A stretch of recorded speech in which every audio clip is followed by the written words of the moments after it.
Funny Fables, the Mouse, the Bird, and the Sausage. There was once a sausage who was living the typically sad life of any sausage. He spent his days sitting in the butcher shop, waiting for the day when someone would buy him. Then he knew his future was certain. He was to be taken home and cooked up upon a fire and eaten. That was all that a sausage had to look forward to. "Is this any kind of a life?" he complained to his friend the burger beside him. "Are we put here on this good earth just for this? To be eaten?" "Yep," replied the burger sadly. "That's our lot." "But have we nothing to look forward to?" asked the sausage desperately. "Nope," answered the burgers. "Not unless you count fried onions. I'm rather looking forward to fried onions." "I want to see the world," said the sausage. "I want to travel and have adventures." "They're supposed to smell lovely," continued the burger. "What are?" asked the sausage. "Fried onions," said the burger. "You never know. You might be lucky."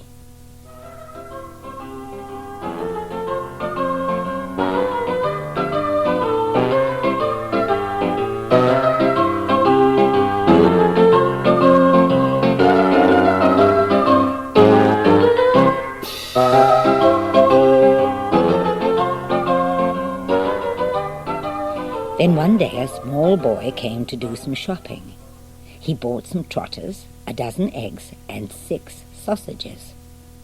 The sausage was duly placed in the boy's basket along with the rest. "Oh no," cried the sausage, "I'm sure to be eaten now." "Oh, do stop moaning," said the eggs. But as luck would have it, the boy took a shortcut through a wood. He was skipping and being foolish as boys are wont to do. And so it was that he fell, and the contents of the basket were spilled out. The boy searched and picked up all that he could, but the sausage had rolled under some brambles. The boy did not see him there, and so he was saved. "I suppose this is what an adventure is like," said the sausage. "It's a bit colder than I imagined it." The sausage wanted to get up and go exploring in the forest, but he was also rather frightened.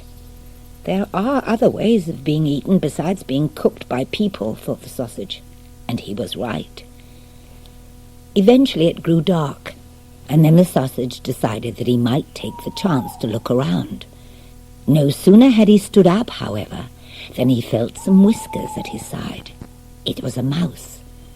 The sausage had never met a mouse before. She was sniffing him, and the sausage was terrified.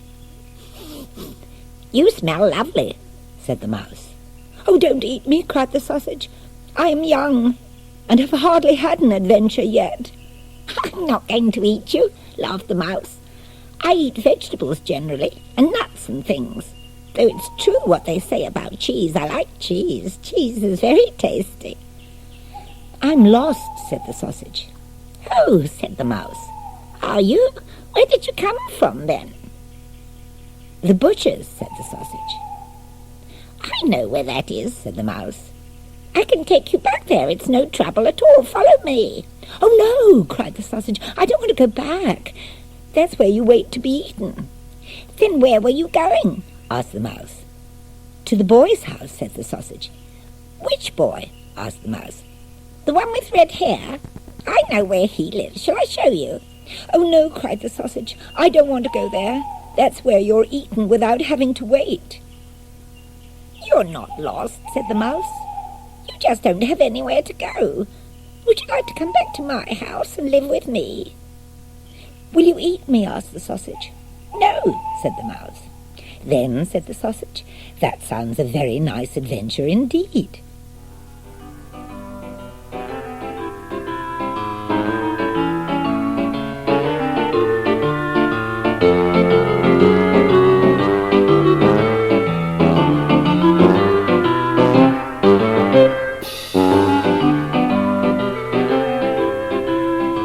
So it was that the sausage came to live with the mouse.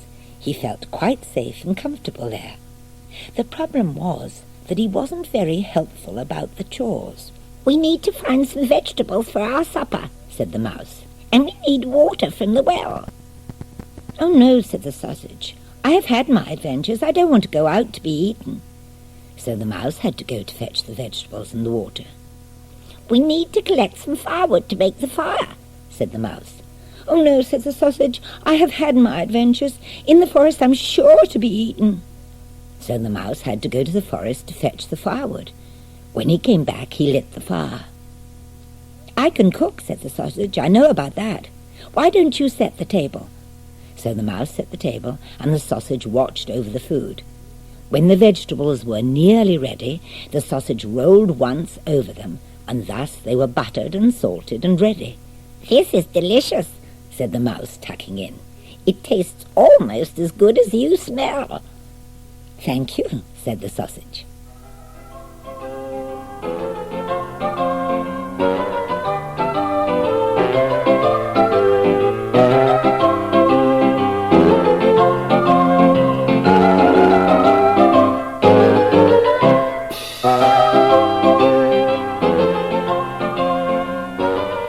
So the mouse and the sausage were living together. The sausage was very happy because he felt safe and never had to go out anywhere.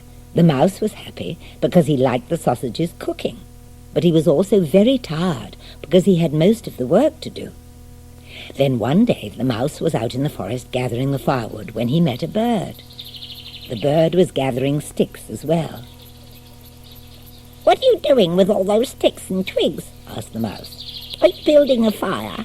"I'm gathering sticks for a fire." "Don't be silly," said the bird. "Isn't it obvious? I'm gathering sticks to build a nest." "A nest?" asked the mouse. "Yes," insisted the bird. "I said it quite plainly. A nest. A house. A home to live in." "Interesting," said the mouse. "You have nowhere to live. Why don't you come to my house and have dinner today? Bring your sticks as well." So the bird went home with the mouse and met the sausage, who prepared them both some lovely food by rolling about in it. "This is exquisite," said the bird. "The taste is magnificent." "Oh yes," said the mouse, "my sausage is indeed an excellent cook."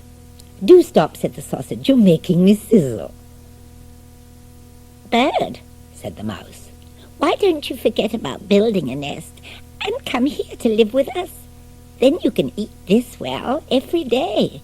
The bird thought about it for a moment and agreed that it was a splendid idea. From then on, the mouse, the bird, and the sausage all lived together. Now the chores could be shared out a bit more evenly. The mouse would gather together a few vegetables and bring the water, while the bird went to fetch the firewood from the forest.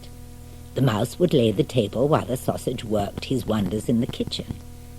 The mouse, the bird, and the sausage were all very happy. They lived for a long time in this manner, and it worked exceedingly well.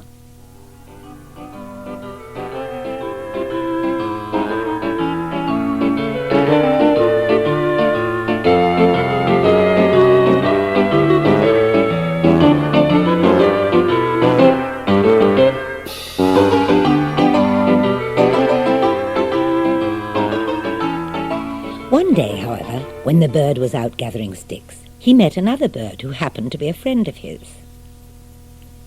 "What are you doing, gathering sticks?" asked his friend. "Haven't you built yourself a nest yet? Or are you adding a kitchen extension?" "Don't be silly," said the bird. "This is the wood for the fire. We always have hot dinners where I live."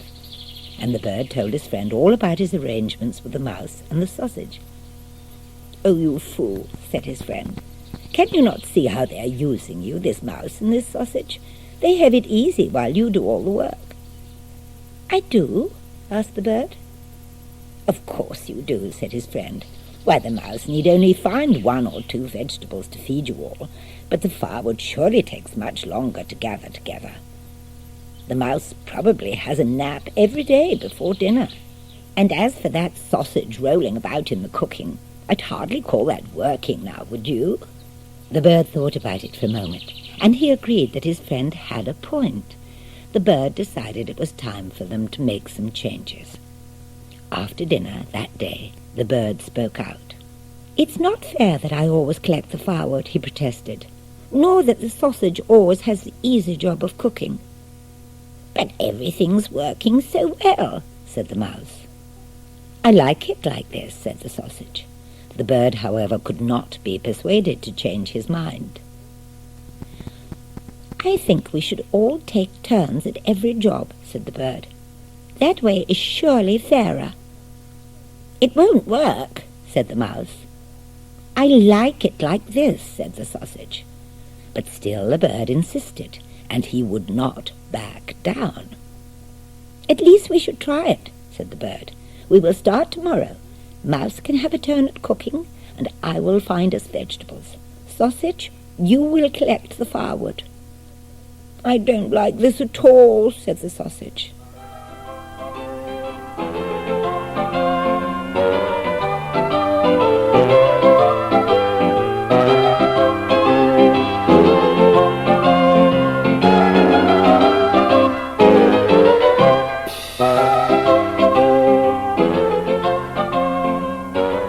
The next morning, however, the sausage went off to the woods to collect the sticks for the fire. He had gathered a small bundle when a dog came up and gave him a sniff.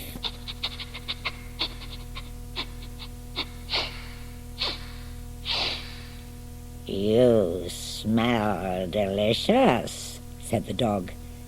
But before the sausage could say thank you, the dog had eaten him up.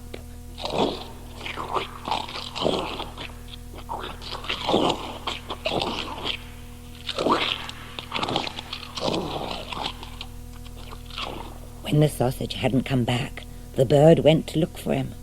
The mouse, meanwhile, was preparing herself to try the sausage's cooking trick.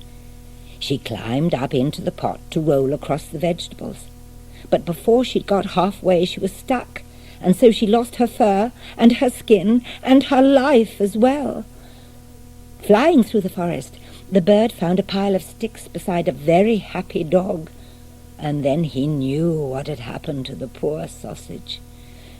Picking up the sticks, he flew back to tell the mouse the bad news. But there was no mouse to be found. The bird scattered the sticks about here and there in her panic to find the mouse, and some sticks then caught fire. The bird rushed out to fetch some water, but in her haste she knocked the bucket into the well and fell in after it. And there she was drowned.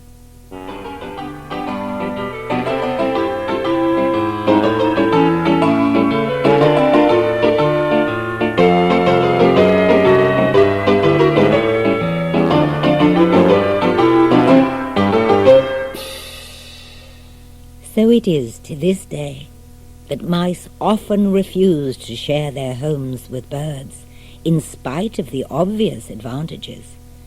And as for sausages, unfortunately, they are still more likely to be eaten than to have adventures.